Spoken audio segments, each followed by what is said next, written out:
দক্ষতা, নিয়োগযোগ্যতা ও শোভন কর্মপরিবেশ নিয়ে ঢাকায় 2016 এই আয়োজন। আন্তর্জাতিক শ্রমিক সংগঠন ILOর মহাপরিচালক ও ইউরোপীয় দেশগুলোর রাষ্ট্রদূতদের অংশগ্রহণে অনুষ্ঠানের উদ্বোধন করেন প্রধানমন্ত্রী শেখ হাসিনা। সীমিত সম্পদের ঘনবসতিপূর্ণ এই দেশে অর্থনীতির চাকা সচল রাখতে বহুমুখী শিল্প খাতের গুরুত্ব তুলে ধরেন প্রধানমন্ত্রী।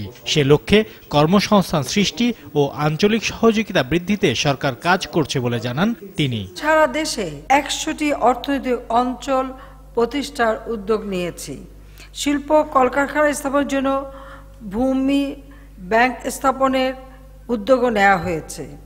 নতুন নতুন শিল্পাঞ্চল প্রতিষ্ঠা, আমদানি রপ্তানি বাণিজ্য সহজীকরণ, বন্দর সুবিধা বৃদ্ধি এবং আঞ্চলিক ও উপ আঞ্চলিক সহযোগিতা বৃদ্ধির জন্য সরকার ইতিমধ্যেই বাস্তবমুখী পদক্ষেপ গ্রহণ করেছে। অর্থনীতি ও কর্মসংস্থানের জন্য পণ্যের বৈচিত্র্য ও বাজার সম্প্রসারণের তাগিদ দেন প্রধানমন্ত্রী। আমাদের রপ্তানি আয় বৃদ্ধি পেলেও তা মূলত তৈরি পোশাক ও সীমিত সংখ্যক বৈদেশিক বাজারের মধ্যে সীমাবদ্ধ রয়েছে। আমাদের ভবিষ্যৎ অর্থনীতি এবং কর্মসংস্থানের জন্য আমাদের পণ্যের বৈচিত্র্য ও পণ্যের বাজার সম্প্রসারণ একান্তভাবে প্রয়োজন। আমাদের শিখতে হবে কি করে বর্তমান পণ্য সামগ্রীতে মূল্য সংযোজন করা যায়।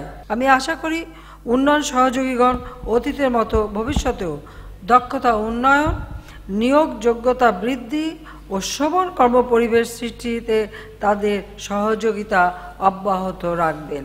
যোগ্য কর্মী তৈরিতে কারখানা মালিকদের এগিয়ে আসার আহ্বান জানান শেখ হাসিনা।